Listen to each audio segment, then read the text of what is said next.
महादेवी वर्मा जी का जन्म 26 मार्च 1907 को उत्तर प्रदेश के फारुखाबाद में हुआ था तथा उनकी मृत्यु 11 सितंबर 1987 को हुई थी। उनका परिवार बहुत संस्कारी और पढ़ा लिखा था। उनके पिता का नाम गोविंद प्रसाद वर्मा और मां का नाम हेमरानी देवी था। बचपन से ही महादेवी बहुत ही संवेदनशील और कल्पना करने वाली लड़की थी। उन्हें लोगों का दुख दर्द समझने, प्रकृति की खूबसूरती देखने और समाज की छिपी भावनाओं को महसूस करने की अलग ही क्षमता थी। महादेवी वर्मा की शुरुआत पढ़ाई इलाहाबाद के स्कूलों में हुई। इसके बाद उन्होंने इलाहाबाद विश्वविद्यालय से ग्रेजुएशन और पोस्ट ग्रेजुएशन किया। उस समय यह विश्वविद्यालय हिंदी साहित्य का सबसे बड़ा केंद्र माना जाता था, जहां छायावाद और आधुनिक साहित्य की नई सोच तेजी से बढ़ रही थी। यहीं पर महादेवी वर्मा ने अपनी साहित्यिक प्रतिभा को और निखारा और लिखने की गहरी समझ बनाई।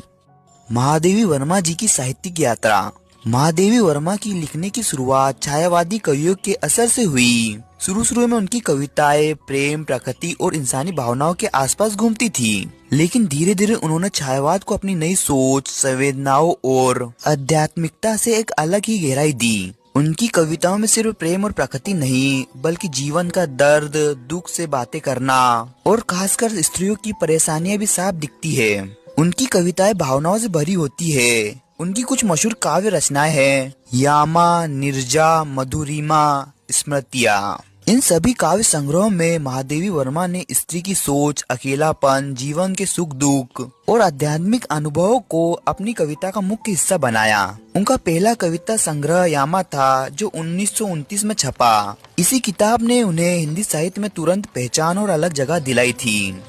अब बात करते हैं महादेवी वर्मा के निबंध और आलोचना। महादेवी वर्मा सिर्फ कविता ही नहीं लिखती थी, वो शानदार निबंधकार और साहित्यिक आलोचक भी थी। उनके निबंधों में जिंदगी के अनुभव, समाज को देखने का नजरिया और इंसान के मन की गहराई तक जाने वाली बातें मिलती है। उन्होंने खास तौर पर स्त्रियों के जीवन, उनकी समस्याओं और समाज में अलग अलग पहलुओं पर बहुत साफ और गहरी बातें लिखी है। उनके प्रमुख निबंध संग्रह है आत्मा की खोज, साहित्य और जीवन और